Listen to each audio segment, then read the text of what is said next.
Now, here's the second law that changed my life forever in network marketing. I learned the law of sowing and reaping. And in the law of sowing and reaping is also the story of the law of averages. Jot this down. The story of the sower comes from the Bible. I'm an amateur on the Bible, but this is such a useful story. Here's what the story says. And take the notes because the drama's in the details. The sower was ambitious. Evidently, he was ambitious. When you read the whole story, you'll conclude, yes, this was an ambitious sower. Here was number two. He had excellent seed. The sower who sowed the seed had excellent seed. And the excellent seed can be an excellent opportunity, an excellent product, an excellent story. So we've got an ambitious sower with excellent seed. But now here's the rest of the details of the story. For your information, for the drama of your life, so you can understand things better. Learning some of this is how I got rich by age 31.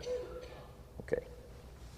Number one, it says the sower goes out to sow the seed, but the first part of the seed falls by the wayside and the birds get it. So jot this down. The birds are going to get some of the seed. The birds are going to get some of the seed. Now you say, well, Mr. Rohn, what does that mean? Well, I invite John to come to a meeting. He said he'd be there Tuesday night. Tuesday night I show up, John isn't there. I say, John, I wonder why John didn't make it. Now I know the answer. The birds. The birds. John had this great idea of coming to the meeting to look at an opportunity, and somebody stole it and said, you're not going to go see network marketing. And he says, well, maybe not. So have you jotted that down now? The birds are going to get some. Now, when the birds get some, you've got two options. Number one is to chase birds. And say, well, let me get a hold of the person that talked him out of coming to the meeting. I'll tear him a new page. But I wouldn't do this. Here's what happens if you go chasing birds. You leave the field. If you go chasing birds now, you leave the field, which is going to distract from your future, not add. So you can't chase birds and try to straighten this stuff out. Here's what it is. It's just one of those things. And here's the best comment when things are a little disappointing. Isn't that interesting? You just have to say, I thought sure he would be there. He promised me. He promised me. But I know it was the birds. And you just have to say, isn't that interesting? Now, here's the rest of the story. It says, the sower kept on sowing. See, that was the secret to his success. He kept on sowing. And if you keep sowing, you can sow more than the birds can get because there aren't enough birds. If you keep sowing, there are some birds, but there's not enough because the law of averages will work for you. My mentor taught me, he said, you know, Mr. Rohn, there's only 9 or 10 real nasty, miserable people in the whole world. Now, he says they move around a lot, you know, and you're liable to... You'll bump into one once in a while. But when you bump into one, you say, there's only 9 more like you. I can handle that in the whole world. Okay. Now, here's what else it says. The sower now keeps sowing the seed. Now the seed falls, the story says, on rocky ground where the soil is shallow. And the rocky ground where the soil is shallow is not of your making, because you had excellent seed and you were an ambitious sower. So the rocky ground where the soil is shallow is not of your making. But here's what it says what happened. This time, the little seed that falls in the ground starts to grow, and the little plant starts to grow. But the first hot day, it withers and dies. It dies. Not an easy thing to watch. I finally get John started. Sure enough, 3 or 4 days later, somebody says, boo, and he goes,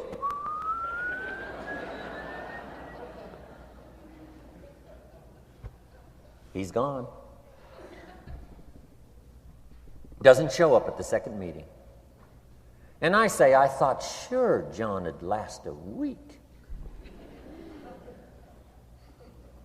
What happened? Jot this down. The hot weather is going to get some. And this is not of your making. Here's what you must say when that happens. Isn't that interesting? Wow. What can you do? The answer is nothing. You say, well, I'm going to try to change this. I wouldn't take that class. You know, the sun comes up in the east. Somebody says, why is that? I wouldn't spend much time on that. Just let that happen. Don't go for this why stuff. I'm giving you the answers here. The answers is in the structure and the consequences and in the deal. The answer is in the deal. Anything beyond that is not worth study. You say, well, how come some just last a little while? I wouldn't sign up for that class. Here's the answer. Some don't stay. You just have to jot that down. And when some leaves, you say, that's one of those that don't stay. Now you know what category to put them in. And you can't solve this now. You can't. It's like rearranging the seasons. You can't fool with that. All you can do is cooperate with the way things are set up. I didn't set it up. You say, well, it shouldn't be this way. Well, when you get your own planet, you can rearrange this whole deal. But on this planet, you're a guest. You got to take it as it comes.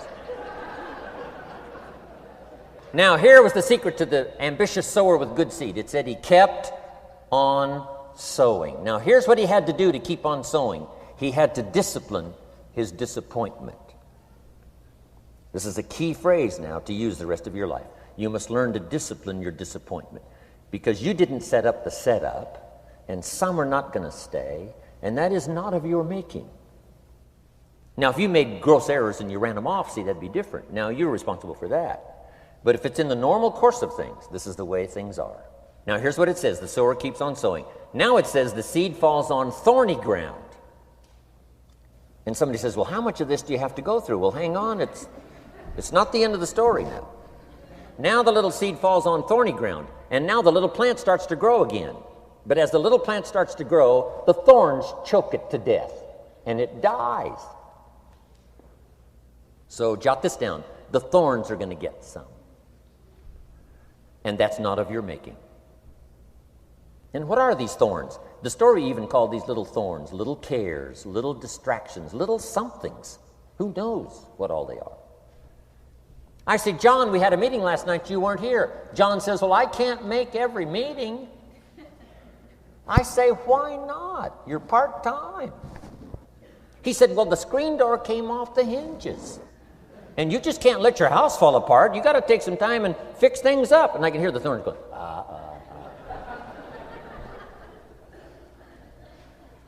He says some extra trash had piled up in the garage. You can't let mountains of trash take over. You got to keep your trash hauled out. People who let little things cheat them out of big opportunities. People who let little things cheat them out of big opportunities. And you feel almost helpless. What could I do about that? And that's nothing. And you say, well, why is this? I'm asking you not to sign up for that class. Don't sign up for these why is this class. It's just the way it is. Like winter following fall and spring following winter. So if you got that, the thorns are going to get some. But now here's the good news. Let's read the rest of the story now quickly. The sower now what? Keeps on sowing the seed. Keeps on sharing the story. Keeps on giving an invitation. Yes, the invitation can be more powerful for me as it was 1 year later than it was the first month. Because now I'm saying I'm making twice as much money part-time as I'm making on my full-time job. Yes, the story can be more powerful, but the law of average is still going to work. But now here's what the story said. Finally, the seed falls on good ground. Finally, the seed falls on good ground. Now put this in parentheses. It always will, if you keep sowing. If you share a good idea long enough, it will fall on good people. But now here's the rest of that story. Some of the good ground did 30%. And some of the good ground did 60%. And some of the good ground did 100%. You say, well, why the difference in numbers? I wouldn't sign up for that class. Go on. Have I said that often enough now? Don't register for that class. It's just the way it is. Now, I tried to get the 30s to do 60. found out it was more than I could handle. I used to say, I'll make them successful if it kills me. I almost died. No, you can't do that. Here's what you do. Let the 30s do 30 to the best of their ability and keep doing 30, because that's how they build their lifestyle and get what they want out of life. And let the 60s do 60, and let the 100s do 100s. Now, how can you get some to do 100%? You got to go through all these experiences, and you got to talk to all these people.